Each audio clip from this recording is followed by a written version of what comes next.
warahmatullahi wabarakatuh. Jumpa lagi teman-teman dan selamat datang di channel Benzain, channel seputar dunia otomotif, channel DIY dan juga channel HCSR Pro. Oke, lanjutan dari video yang kemarin tentang tutorial flashing oli transmisi matic.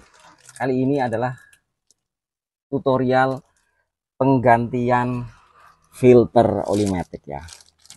Filter oli matic ini sebaiknya dilakukan pada saat kita penggantian olinya ya, dan teman-teman bisa hunting sendiri di toko online, banyak sekali variannya. Dan saya sarankan ya, kalau budgetnya mencukupi silahkan beli yang original. Kalaupun budgetnya tidak atau mungkin masih sempit, bisa pakai yang aftermarket karena secara kualitas nggak beda jauh ya, dan fungsinya pun ini untuk sama menyaring oli matic itu sendiri, dan juga untuk menahan gram-gram yang timbul dari transmisi matic itu sendiri. Dan juga jangan lupa teman-teman, kalau beli transmisi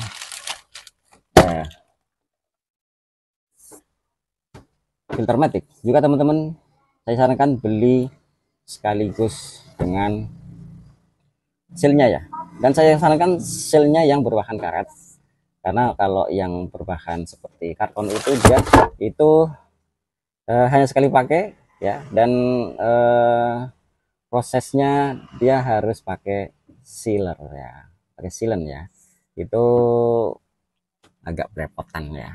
Oke, silahkan disimak, kita pelan-pelan lakukan proses penggantian filter oli matic.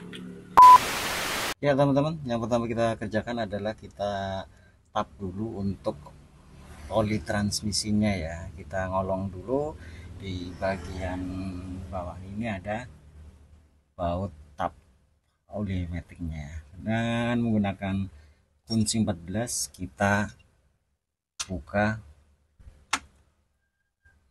baut tap ini ya teman-teman ya. Itu kita biarkan sampai habis. Setelah itu tinggal kita buka quarter transmisi matic ini ya teman-teman ya. Seluruh baut di pinggiran ini kita lepas ya, dan juga untuk memudahkan kita juga perlu melepas untuk rumah dipsticknya ya. Ini rumah dipsticknya, teman-teman tinggal buka atau lepas baut 12 ini yang ada di sini dan di atas itu.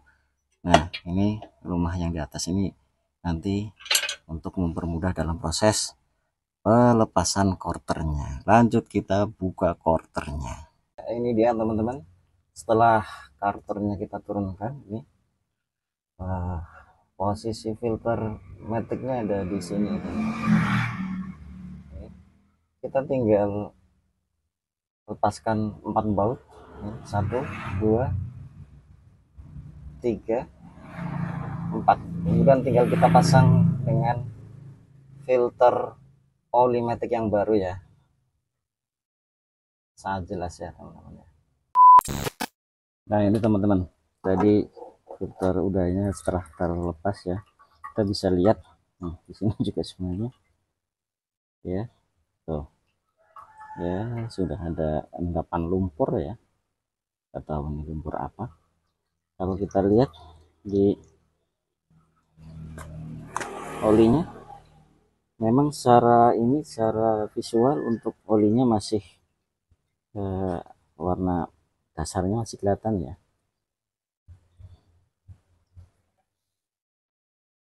Nah ini lumpurnya. Nah bayangkan kalau kita tidak rajin ganti oli matic sesuai ini kilometernya, apalagi untuk ini filter olinya, nah bisa kita lihat sebenarnya sudah ada endapan lumpur ya tuh.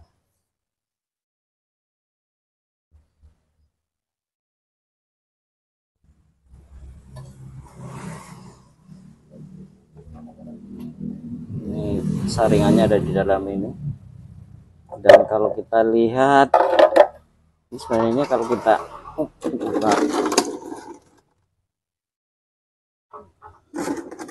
Starter ini kita bisa lihat ini ya, apakah di dalam ada gram-gramannya, gram-gram apa enggak.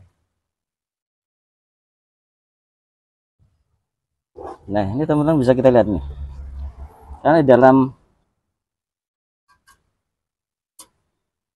starter ini ada magnet ya teman-teman, bisa lihat ini. Ini magnet ini fungsinya untuk menangkap gram-gram ya.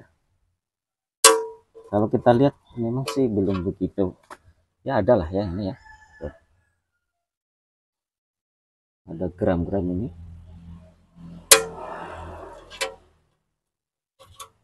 tapi tidak terlalu parah. Kalau saya lihat sih ini pemilik lamanya lumayan perhatian ya, karena dia udah ada sealernya, dan berarti untuk oli maticnya untuk filter maticnya pun sudah pernah diganti sebelumnya ya. Setelah terpasang kemudian tinggal kita kencangkan untuk baut pengikat, 4 baut pengikat di filter yang baru ya teman-teman ya. Kita juga memasang karter ininya, karter transmisi matic dengan mengencangkan baut 10 ya. Ada berapa biji nih, banyak banget sebenarnya ini. Waduh, ini paling lama untuk pengerjaannya area ini teman-teman ya. Namun jangan lupa teman-teman, kalau sudah memakai packing karet, teman-teman nggak perlu pakai tribon ya atau sealer ya. Namun jika nggak pakai packing karet, teman-teman harus pakai sealer atau tribon. Tribon itu merek ya. Pakai sealer intinya ya. 1,000 years later. Ya demikian teman-teman ya, video tutorial cara mengganti filter oli matic pada mobil Toyota Innova ataupun Fortuner seri mesin KD series ya, gitu ya. Butuh effort lebih, sebenarnya mudah teman-teman, sebenarnya mudah, cuma butuh effort lebih karena kita harus ngolong ya, karena kita pengerjaannya di rumah, jadi memang mau nggak mau harus nolong. Untuk mengantisipasinya kita memang perlu ganjal roda biar lebih mudah dalam proses pengolongan ya. Dan sebaiknya teman-teman lakukan penggantian oli filter oli matic ini di kilipatan 80.000 kilometer ya teman-teman ya. Jadi 2 kali ganti oli matic, teman-teman disarankan ganti filter oli matic juga ya. Ini saya tunjukkan untuk kemarin oli matic bekasnya ya. Ini udah hitam ya, hitam pekat ini ya. Ini secara kualitas jelas sudah tidak layak. Kalau dibiarkan lama-lama nanti akan berakibat buruk pada matic itu sendiri, bandingkan dengan oli yang baru ini. Ini masih jernih, merahnya, merahnya masih jernih ya. Nah, tentunya dengan penggantian filter oli matic ini, sirkulasi oli dalam sistem transmisi matic ini lebih bagus, dan juga menghindari adanya kendala-kendala atau troubleshooting yang terjadi pada transmisi matic ya. Dan sebaiknya teman-teman kalau ganti filter oli matic ini juga berbarengan dengan pada saat ganti atau flashing oli maticnya itu sendiri.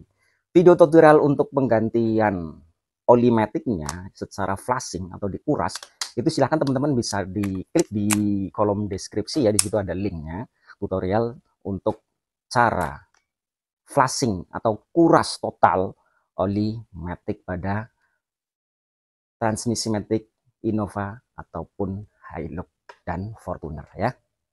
Oke, semoga video ini bermanfaat ya teman-teman ya. Silahkan yang belum subscribe silahkan subscribe, dan bagi teman-teman yang punya pengalaman dengan oli ataupun filter oli matic ini silahkan tuangkan di kolom komentar, kita bisa diskusi bareng atau berbagi pengalaman atau sharing ilmu. Semoga bermanfaat. Salam DIY, salam otomotif, dan juga salam HCSRR Pro. Wassalamualaikum warahmatullahi wabarakatuh.